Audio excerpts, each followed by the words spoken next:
people come and go, but it's your processes and systems that uh, last and that continue to stay in the company. Then when you take decisions on enabling technology in your business, then you can do it with more confidence rather than somebody else telling you. You can decide for yourself. One of the most beautiful sights that I hold very fondly as a memory is the queue of women who would be waiting to come in as you open the doors. For me, turning back a customer, not because it would mean less money for us, but the disappointment on her face, I couldn't bear that. Zenoti presents Growth Diaries, the fascinating stories behind the best brands in beauty, wellness, and fitness.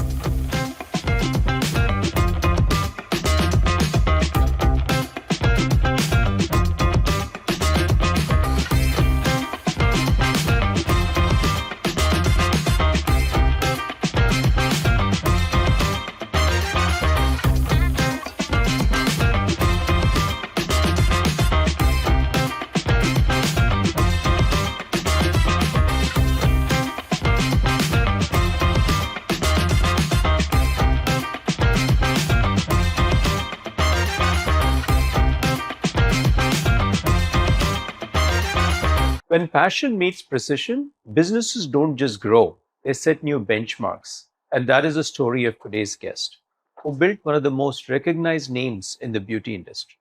Back in 2002, Shabana Karim saw a gap in the UAE's beauty industry and set out to fill it, not just with another salon, but with an experience unlike any other. She traveled extensively, researching global best practices to build the nail spa, the region's first dedicated spa for hands and feet. But her vision didn't just stop there. Over the years, she expanded with Marquee, a premium hair salon, Art Bar, a design house for nail artistry, and Espai, a distribution and training hub, together forming the House of Enspa, a multi-brand beauty powerhouse. Today, her company House of Enspa has almost 20 luxury locations, 500 plus expert professionals, and remains at the forefront of beauty innovation. Her secret? A relentless commitment to excellence, a deep understanding of her customers, and the courage to keep evolving. Today, she's here to take us through her incredible journey, scaling from a single nail spa to a multi-brand beauty powerhouse, overcoming challenges, and what's next for House of Enspa. So welcome to Growth Diaries, Shabana. Thanks for making the time to share your story with all the folks. I'm very happy to be here, Sudheer. Thank you for having me. Yeah, great. So yeah, I mean, looking around in UAE, I mean, I found that your business is the only unique business which is driven by the founder still over so many years. And it's inspiring to hear your story and the passion with which it started a long time ago. So maybe I thought we should first start with just your founding story, because I know your background has nothing to do with beauty. You were in a, educator in a different space. So what led you to actually start House of Enspa? So I think I've always known. I mean, I started House of Enspa, which first of all started as a nail spa, one of the companies under the umbrella of House of Enspa 22 years ago. And that was at a late stage in one's life, if I could say. I wasn't very young. I had already, I was in my 40s. I'm giving away my age now. And so circumstances led me to that in a way. However, I feel that business entrepreneurship, without me knowing it, has always been in my blood. I think growing up around my dad and his brothers who were business owners in India and Pakistan, I didn't realize I had absorbed and imbibed their energy, their passion, their commitment daily to what they were doing. So I was teaching at that time at the higher colleges, and I'd been studying away. I did my master's during the time that I was at working at the higher colleges. I was looking around for a business to do, because at that time I was teaching and supporting the business students, female students at the higher colleges, and helping them do work placements and their projects, their business projects. And it was a long day of work. Like it was 8 to 5, 8 to 6 every single day. I used to drive all the way to Gusais. And then fortunately, I think I discovered I was pregnant. I already had 2 very grown up children at that time. And I thought there's no way I'm going to continue working these long hours. So I decided to take a break from work. And then as soon as he was born, um, I basically said, okay, now when I'll start focusing on my business. He was about a month old, and I started putting the foundation of something that I didn't know what it was going to turn into. I knew I was passionate about beauty and grooming from a personal perspective. And then I knew there was a kind of a space in Dubai, a niche, a gap, if I may call it. And putting all these things together, I came up with the idea of putting a nail salon together. We were the second. This was in 2001, 2002. We were the second after Anbar to have come up in this space. The beauty, wellness, and fitness industries touch our lives like no other industry does. And every brand that has succeeded in this industry has a wonderful story behind it. We have stories that engage, stories that we can learn from, stories that inspire all of us.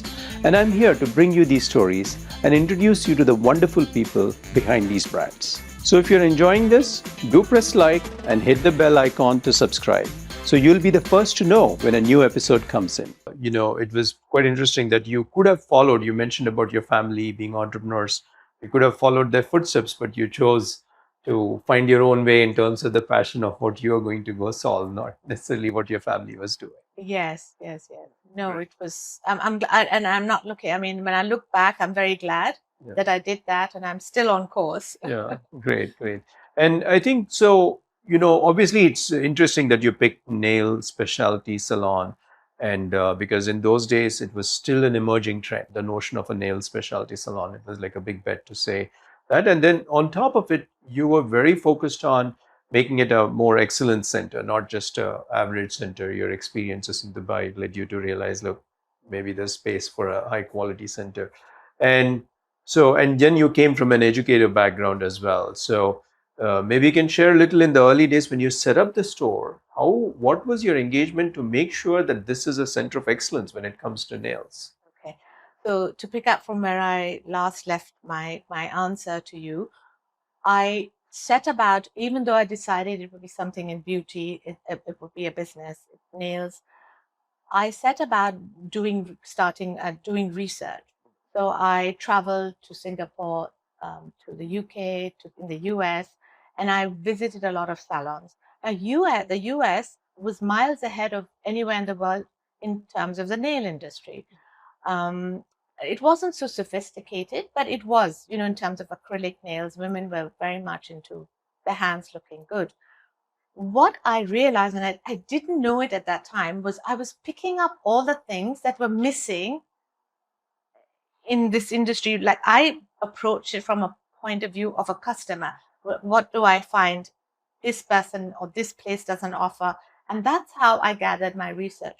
And I came to Dubai. When I came back to Dubai, I put my personal experience. Like, for example, in those days, salons and spas would close for lunch between 2 and 4, and they would again shut at 6. So by the time I finished work and I came home, there was nothing open. So imagine the frustration.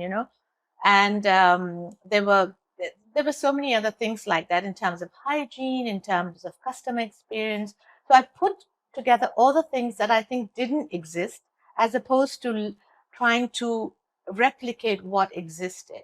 And I think that worked well. And for me, one of the biggest gaps I found was from the customer centricity was missing. It was all about the staff, which is great. It was all about the business, as in everything that I found was not related to what customers necessarily need or want. It was everything else but that. So I tried to put that in, and it seems to have worked.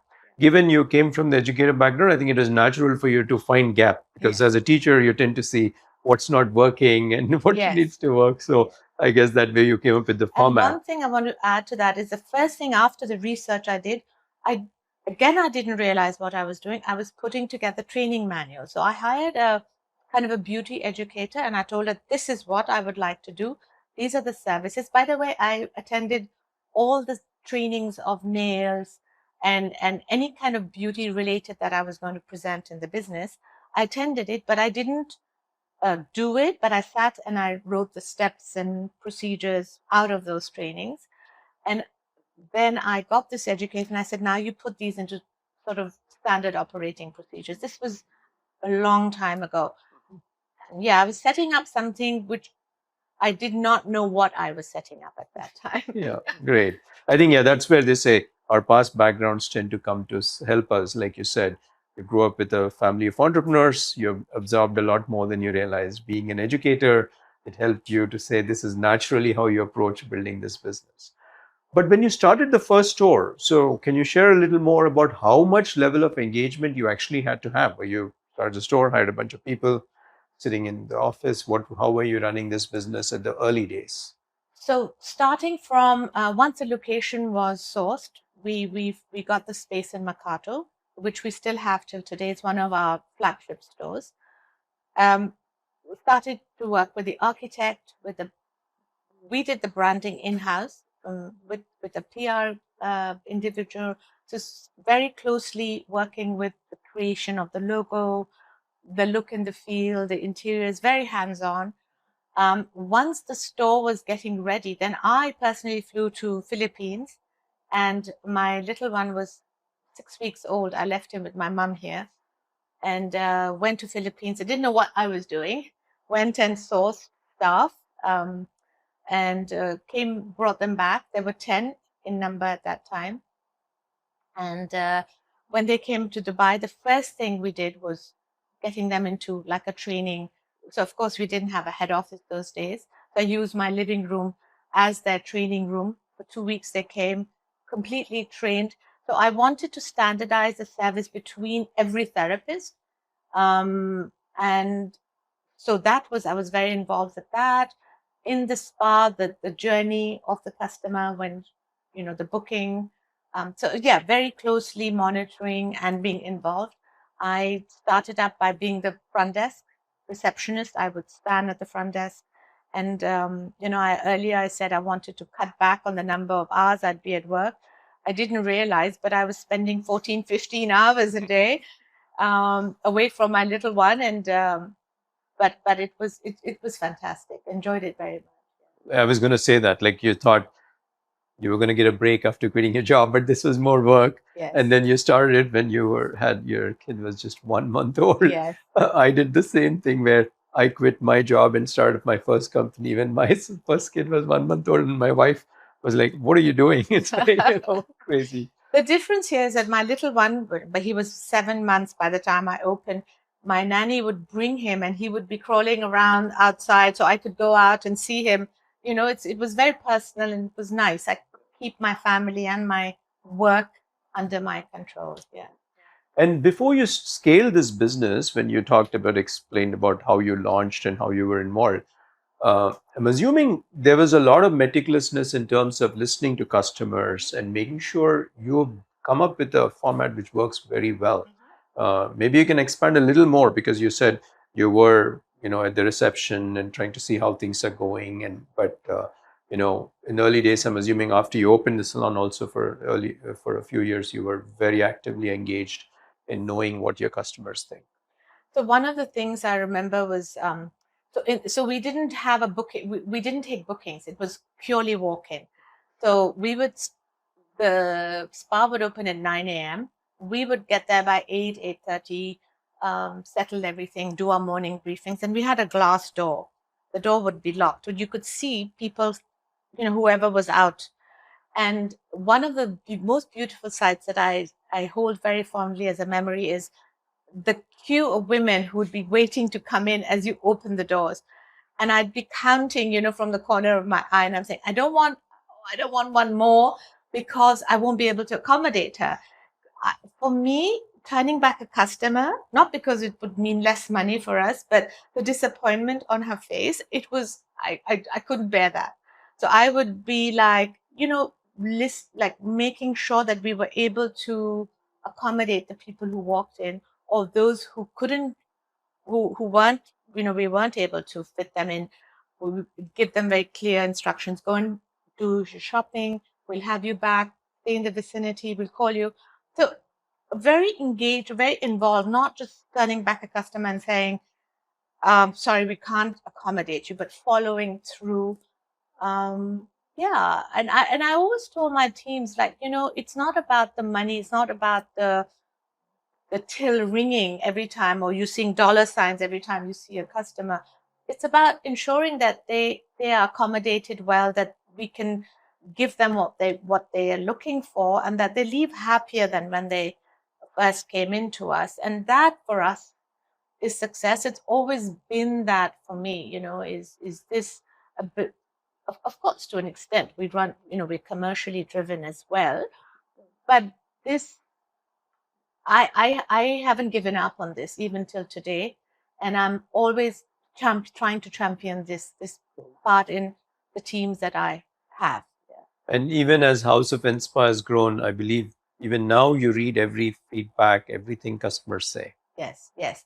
So we have a very stringent system of taking feedback from customers. So every time they come in and they have a service, there's a message that goes out asking for a little survey on by the name of the staff who cater to them, any general feedback.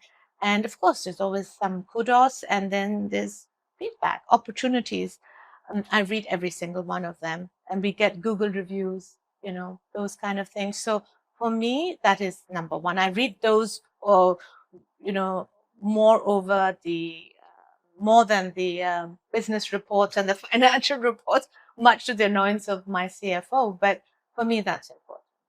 I think that's in our this industry, given it's so much about touch and experience of a customer coming into your stores. I think the focus and maniacal focus on listening to customers is great, because I'm sure many people who fill out those feedback forms are not imagining that you are reading them. Yes. But knowing that you're reading them would make them be more open to realizing that you're so committed to it. And I think that's very important. I've found that successful businesses always have founders who are obsessed about the customer more than, as you said, the numbers. Growth Diaries is brought to you by Zenoti, the software trusted by over 30,000 salons, spas, med spas, and fitness studios. As you grew this business, right, from a scaling perspective, right, early days, as we said, you had to, be hands-on, watch what's happening, listen to customers. How did your role evolve? How did you find yourself doing other things because you were trying to add more stores?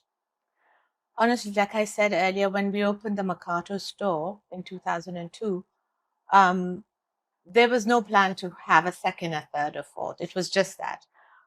I didn't realize that Dubai there was all this underlying discussions in the background, I'm sure, with the government of Dubai. They had growth plans that I was not privy to, or we were not privy to. So 3 years we stayed in Mercato, and then we got approached by Ibn Battuta Mall, by Nakhil, to open another store. Of course, it was tempting. But then my first thought in my mind was, how am I going to be here and there at the same time? And then even at that time, I didn't realize that there was this word scaling. Is more recently I learned about it, understood it. But without that awareness, I was scaling. The first thing I did was, for example, once a month, we would do monthly briefings. I would video myself and be in one location in person, and the other would watch the video. And then I would alternate. So that I realized later was I was scaling my influence, reminding them of our values, what is important, where we are headed. And this was monthly, once a month. But our processes stood us well, because that's when we were able to train around the processes to ensure not only every therapist does the same kind of service, but between the locations, it's the same. And for me, honestly, it's people come and go, but it's your processes and systems that uh, last and that continue to stay in the company. So we hope that we can sort of, yeah, we live around our processes. And that for me has been a key factor in the scaling, I would say, yeah, in And being it's able to grow. and it's good to see, you being very honest that in the early days, you obviously opened the store with the agenda of one store. This is Yes. what I'm doing. And Yes. And that's suddenly you have another one. And that's what entrepreneurs do. They Yes. improvise and say, okay, I have to do the second one. And it's later over time that things become institutionalized. But, I think having processes well defined and given your educator background, I can visualize how those processes would be pretty detailed about how to do every service and what to follow in the Right. store. And so, if I may add, that process is important, but then you can have them and then put the book or file away in a drawer and say, okay, we institutionalized, we have lots of processes. But the key thing around that is training. And so the next thing I did was focus strongly on our training. So we set up a training center, and we were constantly having people in and out of that. So for us, like I shared with you earlier, that I always thought we were a training company before we were a beauty company, so that's key for us today. Yeah. Cool. Naturally, given you were a trainer first Yes. and then a beauty company. But as you grow such a business, right, one of the challenges in this industry is actually the staff, right? Because, and I know you have two main things, customer focus and then the staff focus kind of thing. Because retaining staff and having continuity with your guests is an important element of building a successful business. So, what kind of things have you learned and done over time to make sure you're taking good care of your staff and their careers? Yeah, I think the most important thing about taking care of staff is knowing that we care for them, that we're there. I have an open door policy. I share my numbers. And honestly, no one is calling me every day, but it's a comfort for them to know that if they need to, they can always, you know, we don't stay by designations and positions. So for us, staff is key. Without, you can have a company, you can have so many branches, but it, in service industry especially, staff are the drivers, and taking care of them and making them a central part of the business strategy is very important, and that's what we focus on. We continue to get them around. We do morning briefings. We meet them regularly. We have a strong HR department that they know they can fall back on. Our managers are always senior managers are always moving around. We get involved if necessary in their personal. If they have personal challenges, we try to help them out of it. We keep a very close, a sort of a family focused setup around taking care of our team. So, moving on from staff, in terms of, as you're growing, you also have to keep evolving how you attract new customers in terms of marketing. I think you've had a different viewpoint of also being marketing is also about selecting location, etc. Maybe you should expand on that as to say, how do you make sure a store survives in the first place, right? Yeah, I think key in making sure that you set the store up for success is the location. Um, However, there's an extent to which a company should, like, if you're going into I learned that during COVID, if you're going into very expensive, high uh, rent locations, and you're stuck in a situation like COVID where you don't feel supported, then, I decided, no, it's important. A location is important to an extent, but you need to be sort of judicious in terms of if things were to, if there were to be another black swan event, you don't want to be stuck with very high rent. So location is important. We need to ensure good footfall. I think nowadays, compared to 22 years ago, there was no Instagram and social media and digital marketing. Now it's a different story. So I think while locations may have been key at that time, I think more recently now we can get away by being in smaller malls, more in communities, and then through word of mouth, spreading the word of mouth is key. Like, in spite of, and social media, digital marketing all help to spread the word of mouth. So it's how good we are and how people come to know about us. That's important. So I guess the first is finding the right location when you're early in those days, at least. Today, your social media and all these elements can be helping, and you also have a big investment in social media as well. And then I think the main thing which trumps it is the whole notion of customer experience. They have to have an awesome experience, and so they're referring friends and family. Great. And then, so along the way, while you did this, you also opened the Marquee Salon, right? Which was like a completely full-fledged high-end salon. Maybe you should speak to that as to why did you venture into salon? You started nails, it was working, you're scaling it up, and suddenly you went into salons. Yeah, that was an interesting thing. And a lot of people, like you said, why, you're doing well, why do you want to? But we found that we had a captive audience in the nail spa, and we thought, we do this really well. We did it from scratch, and we can do the same to hair, which I think we've been very successful in. Our clients, our customers have responded well, and yeah, we put again into the salon everything that I thought was missing from my experience, from my limited experience.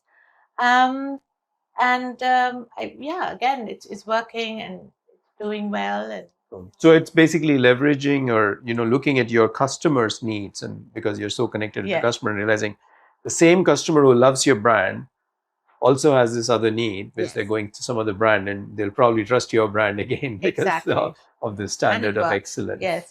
Great. And but along the way, you got into being an actual distributor of products with Ispai. So what is the context and how did that come about? So, we back in the day, we would be importing our products like SE Polish directly from SE Weingarten from New York. I knew her personally, and they would ship over their products, and we did this for years. And the key thing in controlling your own product sourcing is the timing, the cost, the logistics. There were times when we would go through certain other distributors where come Christmas, when it's our peak business time, they would say, we've run out of this and run out of that and leave us in the lurch. So I thought we need to get some control, at least on the main products that our business needs, and set that up. And then when you take a distributorship for certain brands, you need to be out there supplying it to your competitors, and in fact training. So we train a lot of staff from our competitors as well, and I think it's a great energy, to help each other to grow and elevate the standards and raise the bar. Great. So as you've grown this, I know you mentioned about traveling as well. So you learn from what's going on in terms of global trends, but you've also personally invested in some amount of learning, like a digital strategy related program you joined, which is an official program. And maybe you can expand a little more on what do you see yourself and generally somebody, staying abreast in this industry, what does it take? For me, I'm an avid learner. So I'm voraciously, I want to get onto any course, any program. And so when I took a sabbatical from the company 5 years ago, I did the digital business strategy program. I know, and I've known that I've seen it evolve, right? I know technology is the future. I got into the program to understand what is this technology? How can I apply it to my business? Not with the view to setting up a digital business. So I'm not putting up something in competition to Zenoti for sure. So, but to see how we can improve and how we can, stand apart, create better USPs, how we can make the business more efficient. So those are the learnings you take, and then when you take decisions on enabling technology in your business, then you can do it with more confidence rather than somebody else telling you. You can decide for yourself, yes or no. So it's a combination of ad hoc learning, like when you visit places or conferences, but also more structured training when it seemed to make sense from an intervention. Right? Yes. And I think so in that light, I would say you should attend our Energize event, which is all about education about the industry and the tech stuff in the US. And where does that happen? It's in Seattle. So we'll see that. Growth next week. Diaries is brought to you by Zenoti, the software trusted by over 30,000 salons, spas, med spas, and fitness studios. Clearly, it's been a long journey for you. You've seen the industry evolve from 2002 when you started, and it took a certain level of focus and drive to get this business to where it is. But if somebody was starting off today, they're living in different conditions. So, what would you advise them about how they should approach entering into this space as an entrepreneur? I think I can very openly say I was at the right time, in the right place at the right time in 2002. If somebody was thinking of going into this sector today, I would tell them to think very, very, to do proper in-depth research, to think clearly through it, because it's not at all like today is different to then in so many factors. Dubai has grown, it's a different city. The UAE is a different country.